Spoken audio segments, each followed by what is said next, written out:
Check, check. Hey, thanks, Robert. The audio is on. Welcome, everybody. My name is Wes Maggio, and this is, what is this? Well, this is tethering for high volume photography. Just going to do a couple of little quick checks here, make sure everybody is ready to roll. Awesome. Thank you, Tom. I appreciate that. All right, good deal. Well, like I said, welcome, everybody. My name is Wes, and I'm sincerely appreciative of you guys taking some time out of your day to join me for this exciting session. This is a session that is, well, it's exciting to me. Hopefully, it's just as exciting for you. It's about high volume photography, and that is something very near and dear to my heart, and I assume it is for you as well. So without further ado, we're going to jump in and get a couple things out of the way, and then we're going to dive into our presentation. So let me just go ahead and share my presentation for the moment. And we're going to go over a couple of housekeeping topics, make sure that you guys are getting absolutely everything that you came for. All right, awesome. So I should be down there in the lower right-hand corner of your screen. This is our topic, again, tethering for high-volume photography. I've got, again, just a couple of housekeeping things to go over, housekeeping items to go over to make sure that you guys get the most out of your webinar experience today. So a couple things, if you are in an environment where there is a lot of stuff going on, I ask that you kind of eliminate those distractions by either closing your door, putting some headphones in, eliminating any ambient noise that may be in the room. Put down the Xbox controllers, log off of Netflix, any other high bandwidth things that might take up resources that you would otherwise interfere with this particular webinar. A couple of other things I want you to keep in mind, and that is that this session is being recorded. If you happen to miss something or want to review it after the fact, you'll be able to do so by clicking on a link that we'll be sending you in an email message following the webinar. Throughout today's presentation, you will have an opportunity to ask questions. There's no need to wait till the end. I've got a good friend, Tom, in the background who's going to be answering questions for me throughout the presentation. If you should ask something of Tom that he is not familiar with and he doesn't make up an answer, I will be able to hopefully respond to it intelligently after the presentation. So by all means, say hi to Tom and make sure you're throwing those questions into the chat box. All right. So with that said, I've already introduced myself. My name is Wes. I am a professional photographer. I specialize in youth sports and sports portraiture. I've been doing that for about 10 years now. And I actually got into it probably not unlike a lot of folks that might be joining us here today. By the way, as I look over, I see we've got about 54 people. That is fantastic. So that's really exciting. I got into youth sports photography, as I said, probably not unlike a lot of you folks. And that is that I was fed up with really poor photography. I have a couple of boys and they are in school, obviously, and they have gone to a variety of different sports over the years. And I can't tell you how many times I've gotten those envelopes that came home and I filled them out and got my team photo, my individuals back, and they were so bad. My kids looking off into the distance and all that, and the colors off. And honestly, I thought I can do better than this. And as a photographer, I want to. So it's been a 10-year educational experience for me in a constant state of improvement. And I'm happy to say that each year I've gotten better through a variety of different techniques that I've learned along the way and from folks just like you. So like you, I am a student as well. And I'm going to be talking to you today about some of the things that I've picked up along the way and something that's been part of my workflow for the last few years and something that I think might be of benefit to you. And that's tethered photography. While I am a professional photographer, the other thing that I do, my day job, if you will, is I'm the Director of Business Development at TetherTools.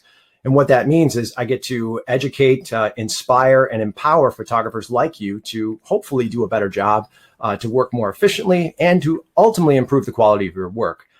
So I'm going to be talking about things that have benefited me along the way and give you a couple of ideas that you might want to incorporate into your workflow. So like you, I am going to eliminate a few distractions, and I'm going to turn off my webcam here so I'm not staring at that little thing down at the lower corner of my screen. And I'm also going to minimize the chat, again, so I can go full screen, again, so that I can minimize those distractions. As I said before, Tom is in the background, and he will be able to answer questions throughout the presentation. So by all means, feel free to go ahead and ask away. All right, so our agenda is pretty straightforward here today. There's 8 topics that you see on your screen here, or at least you're going to in just a second. And there's a lot of information in each one of those. We're going to start off by asking and hopefully answering the question, what is high volume photography? That means a lot of things to people in different ways. We're going to talk about what is tethering, why you should consider tethering. I'm going to show you some examples of the way that I set up my workstation on site. We're going to talk about what it takes to get started. That is the hardware, the software, the services that incorporate a tethered shoot. I've got some ideas on some kits or ways in which you can kind of consolidate or keep your workstation nice and tight when you're on site. Got some accessories that you might want to consider. And then I'm going to point you in the direction of some additional educational resources. All right, so that I can get a little better idea as to who's in the room, I've got a question that I wanted to ask you guys. And I'm going to throw up a poll question. If we could take a second for you guys to answer this for me, I would appreciate it. This will give me an idea as to who's joining us here today. We're up to 61 people in the room, so that's quite a bit. I imagine that we'll have a number of different types of photographers here, those that are just getting started, those that have been shooting for a number of years. Maybe you have, maybe you're a solo photographer, you're in this by yourself, or maybe it's a family business, or maybe you've got a dozen photographers that work for you or with you. So I'll give you guys just a couple more seconds to kind of chime in here and see what we've got. All right, good deal. I'm going to go ahead and end that poll. Thanks guys for chiming in there. And that's going to give me well, it's not going to give me a great idea. I've got a pretty good idea of what information I was going to cover, but it gives me validation that the information I'm going to share with you is going to be beneficial to absolutely everybody. All right, so let's ask and answer the question, what is high volume photography? Well, to me, it means that you photograph hundreds, if not thousands of subjects on a single day or during a single session. Most notably, that is school and sports, perhaps even some other events, but that could be a single team. It might be a dozen teams as part of a league. To me, that is high volume photography. That is churn and burn, get them in, get them out as fast as possible. But now when I say that, keep in mind, I'm not talking about lowering the quality of work or the quality of the image simply based on volume. Hopefully you guys are keeping quality paramount, or at least in tandem to what you think of when you think of high volume photography. All right, so that's high volume photography. Well, what is tethering? I asked this question I ask and both answer this question to every single audience that I present to, because I'm blown away at how many different descriptions that I get from attendees and presentations about this. Tethering means a lot of things to a lot of people, but in its simplest explanation, it's the connection between a camera and a computer, a tablet, or monitor. And the benefit to doing so is so that you can view images on a larger display. Now, why would you want to view images on a larger display? Well, the biggest reason is so that you can collaborate on set. Now, that might sound a little odd to a volume photographer when you think of your volume photography work. I don't know how much you collaborate on set necessarily, but you actually do. It might be simply with yourself. It might be with an assistant. It might be with a team. Maybe it's with the subject. It could be a variety of different people. The biggest reason why you want to collaborate is so that you can evaluate. And that is to check some of those really critical things about an image before you dive in and take 1,000 photos. Now, of course, if you've been doing this for a while, you might feel you have it all dialed in. You know, you shoot your gray car, perhaps. Maybe you're always using the same settings. You've always putting that tripod down in the same exact spot. That's all well and good, but there are ambient light issues. There are all sorts of different things can impact your session, your set, your environment. So being able to evaluate your image on a larger display enables you to check things such as critical focus, composition, exposure, color, or the subject themselves. Are they looking the right direction? Evaluating all these things on the back of a camera can certainly be done, but they can't necessarily be done quickly or effectively or with 100% accuracy. So being able to view images on a larger display, make sure that you have everything dialed in and ready to go before you plow through 500 to 1,000 photos. All right, so now that is kind of a general sort of a benefit to shooting tethered. But what about high volume? One of the biggest reasons why you might consider shooting tethered in a high volume workflow is so that you can increase your efficiency. You can improve on your efficiency. Now, depending on the applications that you're using, and we're going to talk about kind of different software and different strategies, but depending on the software that you're using, you might be matching images, matching photos with barcode information That is information that you might have gathered about the student or the athlete ahead of time. Maybe you're using QR codes. What you're doing when you are shooting tethered is you can eliminate some of those steps that otherwise have to be taken. And at the same time, you can also avoid mistakes that can happen through simple barcoding process. So you can reduce time downloading cards. You can avoid some of those time code mismatches if you're using a standalone barcode scanner and matching up the time in the scanner and the software that you're using. One of the other benefits is implementing an on-site backup strategy. Now, camera cards, compact flash, CF cards, they've certainly improved in quality over the years. Hopefully you've not experienced a corrupt card. I'm knocking on wood, by the way. Fortunately, I have not, but I have heard some nightmares. Hopefully that's not you. When I shoot tethered on site today, I've implemented a backup strategy that enables me to save information on both the card, the computer that I'm shooting tethered to, as well as making backups of those images on an external hard drive. Again, we're going to talk about process and workflow and things like that a little bit faster. Something that I've also done recently is I've begun to actually process some of my images on site. As I'm packing up my gear, as I'm working with my assistant, getting everything together, I've got the computer that I shot to working for me in the background so that when I get back to my home office, I am ready to roll. I've got everything at a state in which I can start processing images. I should say finishing those images a little quicker. All right, so let's talk about some setups here for a moment. Actually, before I do that, I did have a question. I did want to ask you guys a quick question before we moved on. I do have a couple of different tethered setups that I want to go through, but which one of these options, this pops up on your right-hand side, which one of these options describes your current position on tethering? I'm curious to know whether or not some of you are tethering. Maybe you've implemented tethered photography into your volume workflow. Maybe you shoot tethered for maybe portrait work, but not high volume. I'm really curious here. Excellent. All right. We're at like 39% of you are familiar with shooting tethered. That's great. No experience. Want to learn more? Good. That would make sense. Maybe you just have nothing to do on your lunch break today. All right. Good deal. That gives me a great idea as to who's here with us. All right. I'm going to go ahead and close up this poll and go back to our presentation.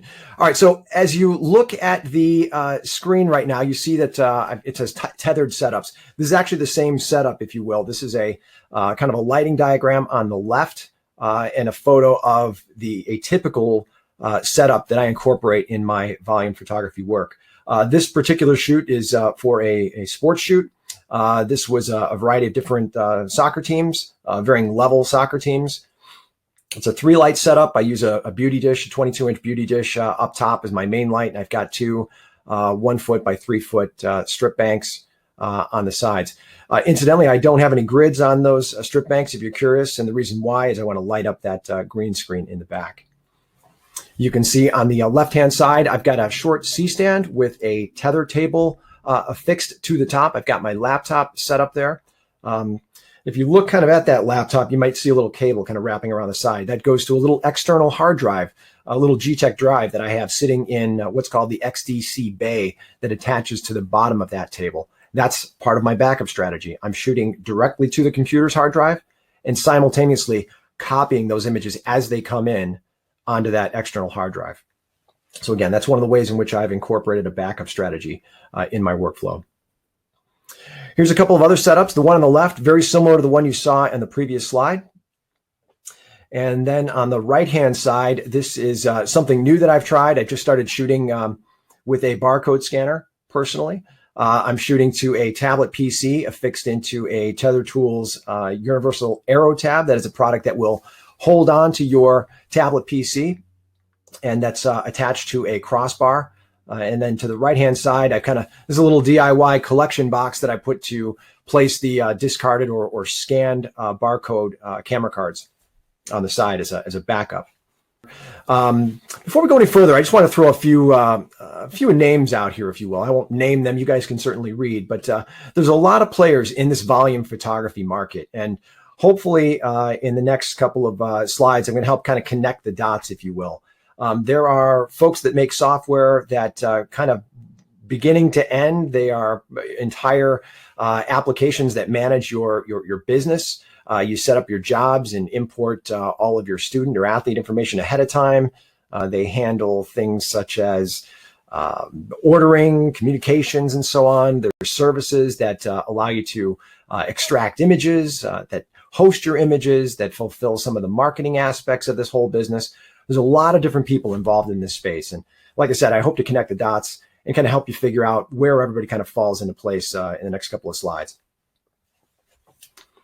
All right, so as we do that, let's start answering a couple of questions here. How do we get started shooting tethered? What does it take? Well, there's 4 key components when it comes to shooting tethered. We're going to go through each one of these individually. You need a cable or you need some type of a wireless device. That is, you need to make that connection between the camera and the computer. Most notably and most commonly, this is done via USB cable. Every camera has a USB port on the side, and that port is used for a number of different things, or can be used for a number of different things, but it is primarily used to transfer data. And that's what you're going to do. You're going to use a cable that is compatible with your particular camera so that you can transfer images from the card to your computer. The other way in which you can move images from your camera to your computer or tablet device is using a wireless transmitter, and that is Case Air Wireless. And we'll talk about those in just a minute. We'll talk about those individually. So where do you start? How do you figure out which cable is right for your camera? If you take nothing away from today's webinar, I want you to go to TetherTools.com, and along the main menu bar, you're going to see a drop-down menu that says Search by Camera. What this will do is ask you to plug in your make, your model, and your port type on your computer. And that's going to return to you a number of different tools and options, things such as software, everything you need to shoot tethered. So in this particular case, I'm shooting a Nikon D800. You can see in the lower right-hand corner there are 2 cables that are available for my particular camera. It is a Tether Pro USB-C to 3.0 micro B. Now that might sound like a little confusing or a little intimidating, but don't worry about that. Again, plug in your make, your model, the port type on your computer, and it's going to return to you the options that you have available in terms of cables. Wireless options, if you're shooting Nikon or Canon, that's Case Air Wireless. Again, we'll touch on that a little bit more in just a moment. Tethering software, again, part of the process. We'll cover that in the next couple of slides.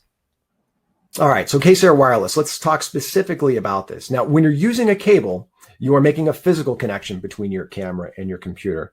With Case Air Wireless, you can wirelessly transfer the information from your card to a Mac, to a PC, to a iOS device, to an Android device using the included Case Remote application.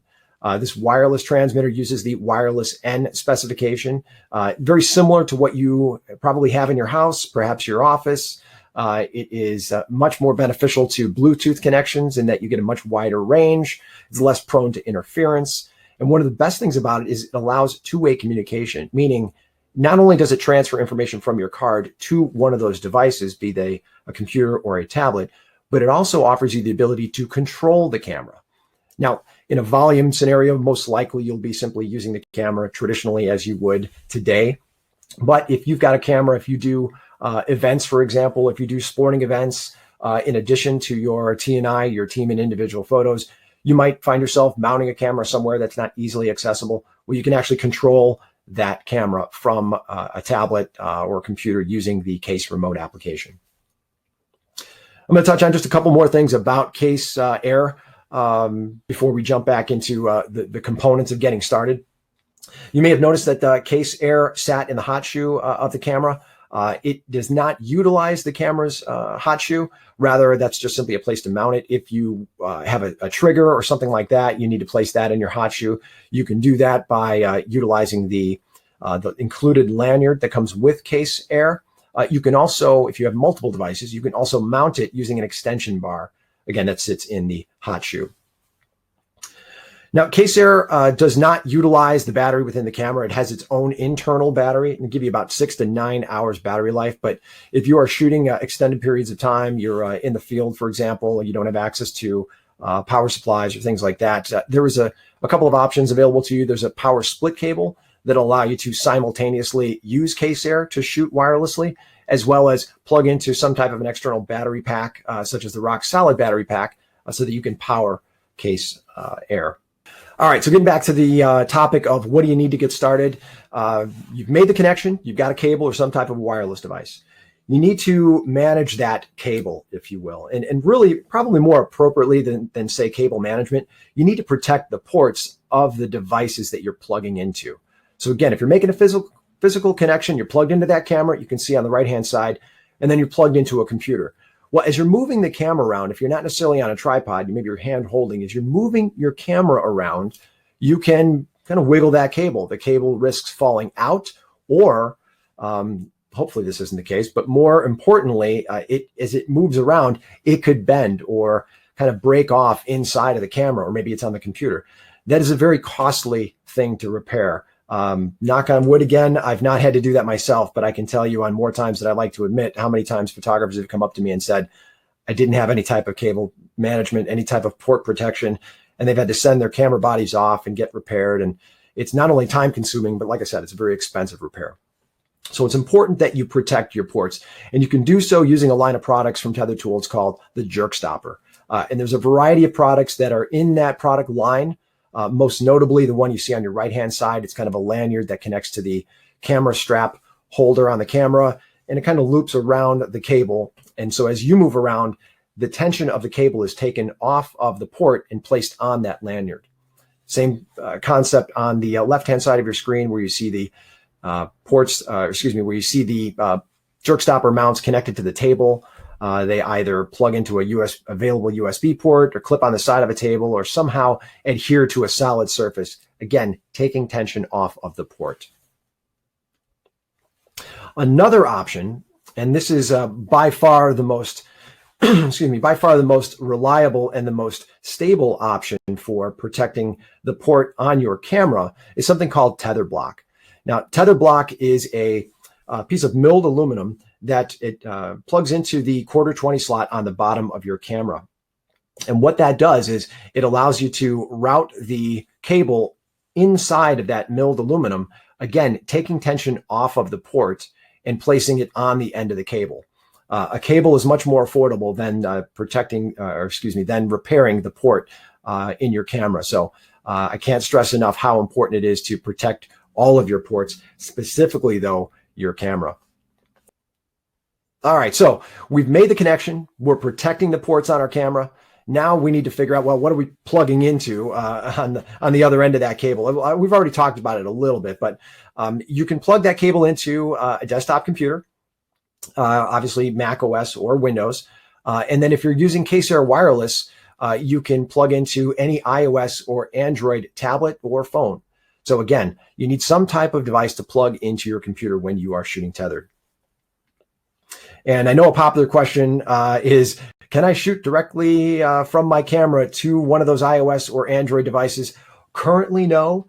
I am intrigued and optimistic that we might see something like that in 2019 with the introduction of the new iPad Pro, but I'm merely making predictions. It has absolutely nothing to do with TetherTools. It has everything to do with some of those device manufacturers. So I am optimistic, and we'll see what happens in 2019.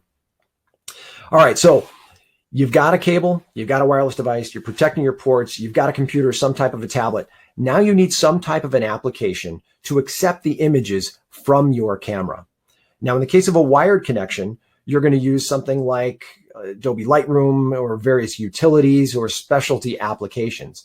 How do you figure out which of those applications are compatible with your camera? Again, when you remember that search by camera function on the TetherTools website, we try to keep tabs on all these different applications as they come out. So that's a great place to get started. And just kind of help out with the software workflow process, I'm just going to share with you, three of my favorites. Now, this is by all means my personal opinion. You could take it or leave it. Maybe you're already using applications, but I'm going to talk about these three, and then we can also chat about some other options as well. The very first application I ever shot tethered into was Lightroom. When I got my first cable, this is probably 5 or 6 years ago, I started using Lightroom primarily because I owned it.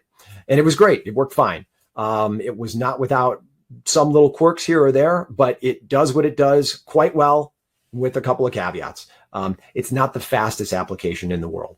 And that might not necessarily be a big deal. But now when we talk about high volume, perhaps it is.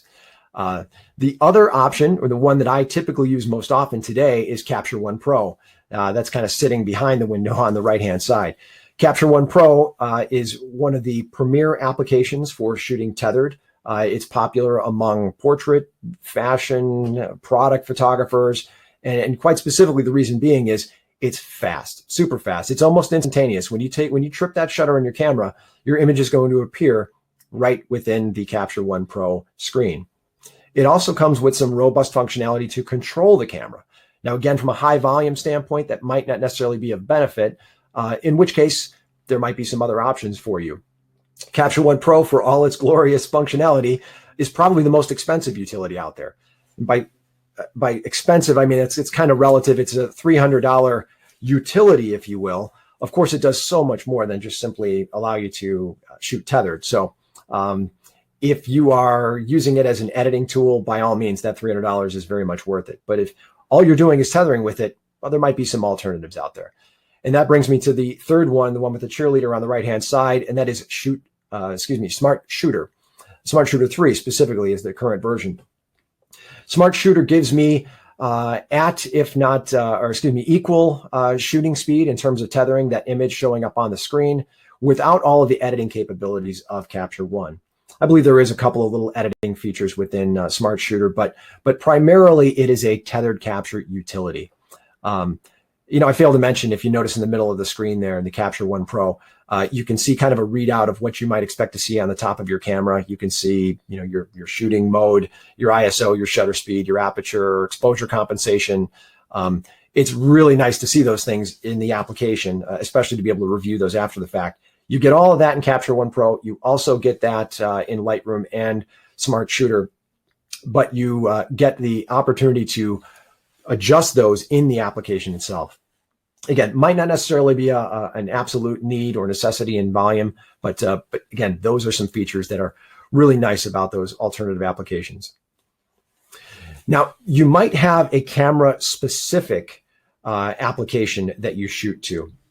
And by camera-specific, I mean just about all cameras come with a utility that allows you to do a variety of different things, but one of the primary things it allows you to do is to shoot tethered. Which is great. That allows you to get an image from your camera to the computer, but then you need to do something with it. And there's a couple different options that you have. The first option, when you are using a camera-specific application or utility, if you will, is to shoot to what's called a watch folder, or another option is shooting directly to another application. So again, you're using those tethered capture utilities, if you will, as a go-between another application. So if you notice on the top side, when you shoot to that watch folder, you can then either import directly or, again, get picked up by another application. Some of the popular ones out there are Flow, Timestone, Darkroom, NetLife. There's certainly others, but these are some of the larger players in the industry. Now, these particular players, I like to call them kind of end-to-end applications. They feature not only capture type of functionality, but basic editing. You can select packages, you're setting up jobs, you're importing student or athlete data ahead of time, and you are matching up either via time code stamp or barcode or QR code scanner. Really what those end-to-end applications allow you to do is to manage the entire process from shoot to distribution of packages to your lab and then ultimately to your customer. The other route that you would take is what I call the kind of the post-processing route or the manual processing route. You're shooting to a folder, on your computer, maybe an external hard drive, and then you are then processing those images and then sending them on to some other place. Perhaps it's a volume photo service. And we're going to talk about some of the some of the differences between the services and different applications in the next couple of slides. Those services may host, they may help you communicate, announcements to your customers, fulfill packages, send images up to your lab. There's a variety of different options because there's a variety of different services. All right, so talked a little bit about this already. The volume photography software, Flow from PhotoLinks, Timestone software, Darkroom software, NetLife. These are really those that have been around for quite a while. They, as I said already, they're kind of end-to-end applications. Most of them allow you to shoot via that watch folder. Some actually allow you to shoot directly tethered to the application with supported cameras. So, if you get Canon, Nikon, obviously, and Fuji and Olympus, there's a number of different, quote, supported cameras in some of these different applications. But in either case, most of them will allow that watch folder functionality so that you're able to basically shoot to the folder. And when one of these applications sees an image hit that folder, it then imports it and then matches with data. All right, so those services. We were just talking about services a moment ago. You've probably seen some of these names. Photo Day is getting real big right now. Capture Life, Citus, Zenfolio, ImageQuick, ShootProof. These tend to be a little bit more on the post-processing side of things, meaning you've already captured images and you are uploading photos to these platforms that allow you to host them. They offer shopping carts. They offer package information that your parents can visit and select packages and place orders. Some of them have direct relationships with labs so that they can automatically send their orders directly to the lab and even fulfill directly to the customer. A lot of these things are a little bit beyond or I should say, most of these services are kind of beyond the concept of tethering. But again, I want to help you connect the dots to kind of figure out where some of these different players fit into the overall process workflow. Now, if you are on the post-processing side of things, or if you prefer to kind of maintain some creative control, you may shoot green screen. You may use some different services that allow you to extract some of your images from a green screen. These are a couple of big ones out there. My favorite is Easy Green Screen from Pixnub personally. I've got a little bit of experience with all of these. Most of my experience is with Easy Green Screen, but I found it extremely easy to use and highly effective and fast means of extracting images from a green screen. If you notice the image on the right, it's not just simply extracting an image, but it enables you to, I should say the entire suite of products from Pixnub enables you to take the images that you extract and automate the process of placing them on backgrounds and applying effects to templates that you may have previously created.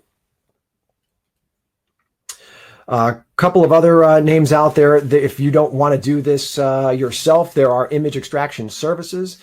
My three favorites right here along the top: Rebook You, Photoshop It, and Retouchup. They do great jobs of extracting images, large numbers of images, in a pretty short amount of time. Obviously, the faster you want the images extracted, the more you will pay. But it's a pretty nominal fee in the grand scheme of the high volume photographer's workflow and time. So I highly consider you taking a look at some of these guys if you don't want to manage that extraction process yourself.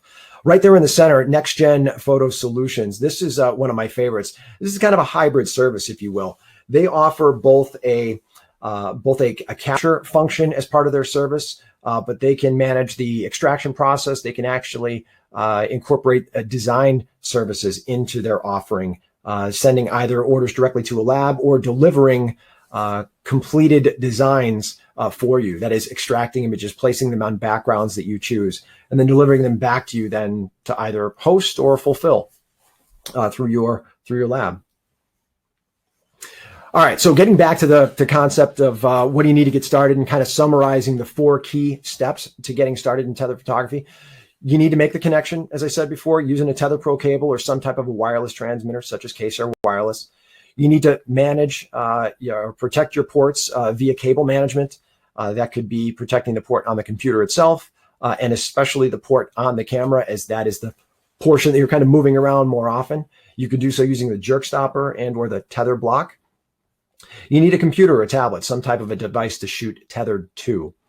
And then you need some kind of a software application. And at very least, it's that utility. Again, maybe that's the utility that came with your camera. It could be Capture One Pro, Smart Shooter. It could be Lightroom, for example. You need some type of an application to accept the images from the camera. Beyond that, you need to utilize either one of those end-to-end software solutions, such as Flow and Timestone and Darkroom or NetLife. And then you need to incorporate some type of a service alternatively. And that is a service that would host your images so that parents can view them, make their purchases, and so on. One more option, and this is kind of I wouldn't say advanced, but once you've gotten the concept of tethering, you need to consider your workstation. And this is especially important on site. When you are on site, you don't necessarily want to set your computer up on the side of a folding table that you may have brought along or was provided to you. You want to keep a nice, tight, organized workstation. And the best way to do that is via a tethering kit, a high volume tethering kit, as we like to call them.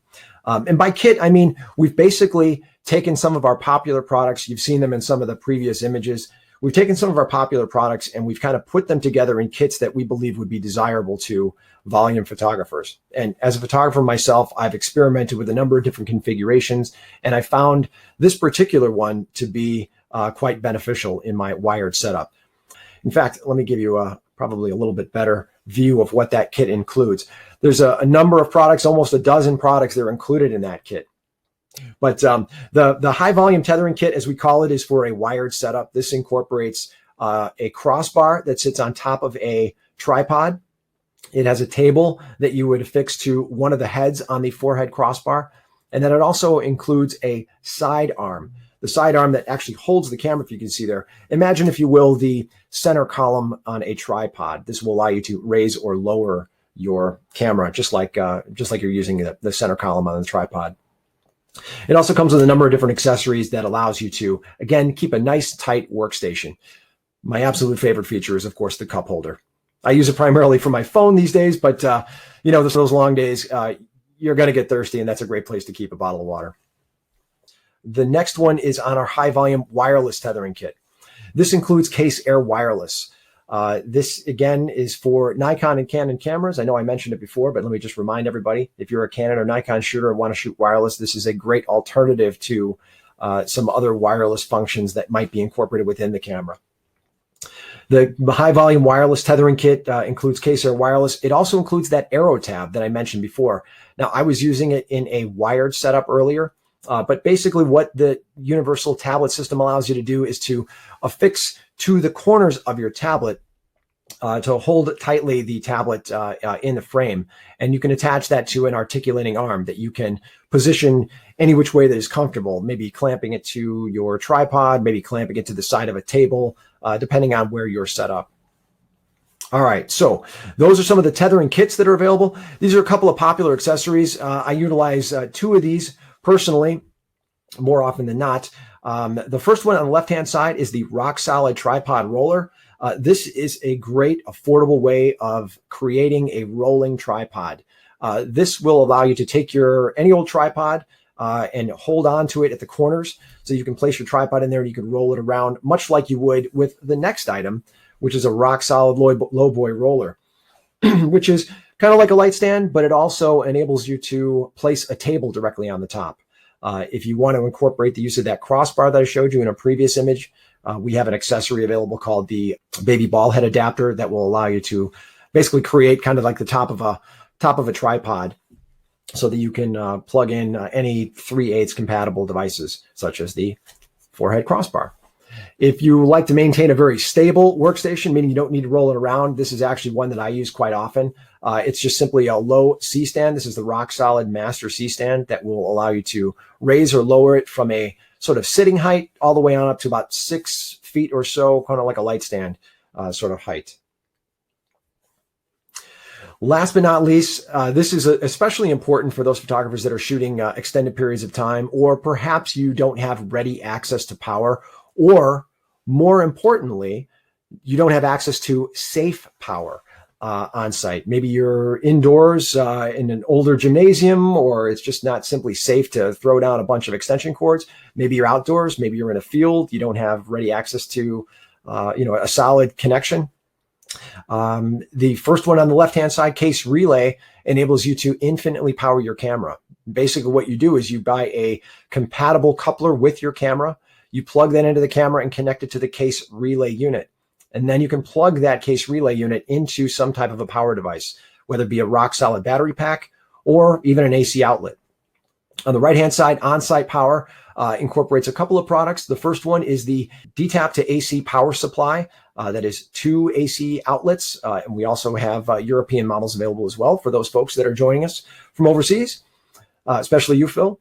And it has 4 ports, 4 USB ports on the side. So basically you can power all of your devices on set using the V-mount battery offered by TetherTools. I can tell you with experience, having just used the new on-site power system at an event, I powered my laptop without touching the laptop's battery for 7 hours. So, I mean, that's an incredibly long time on a single battery charge. Of course, you can get multiple V-mount batteries if you need to be in the field longer than that. Hopefully, you're not shooting out there more than 7 hours, but if you are, you do have power options available to you. All right, so as we start to wrap things up, as I mentioned before, I've got some educational resources available to you. One of the things I absolutely love about working at TetherTools is the passion that everybody in our company has for educating and empowering our customers. We are prolific in creating materials that educate our customers and inspire them. We work with professional photographers to develop stories and pick their brains and ask them literally how they got the shot, how they arrive at the images that they create. They talk about not just TetherTools products, they talk about lighting, they talk about their the way they approach a set, the way they work with models. So they're incredibly packed with information, regardless of whether or not you shoot tethered. Outside of that, everything you need to know about tethered workflow is available in a guide. If you go to tethertools.com, you go to the Learn tab along the top of the menu, you're going to be able to access all of these guides, plug in your name, your email address. We'd be happy to make them all available to you for the low price of free. So make sure you guys check that out if you haven't already done so. If you're going to be in Vegas next month, make sure you stop by our booth at SPAC 2019. That is the School and Sports Photographers annual conference. We were there last year. Learned a lot about volume photography. We learned a lot about our customers there. And I have to say, one of the things I was most happy about having attended SPAC was learning how sharp volume photographers are. And I don't feel bad in saying this. I've been in this industry for quite some time. And I've encountered a lot of different creative people that are very sharp and people that could be sharper.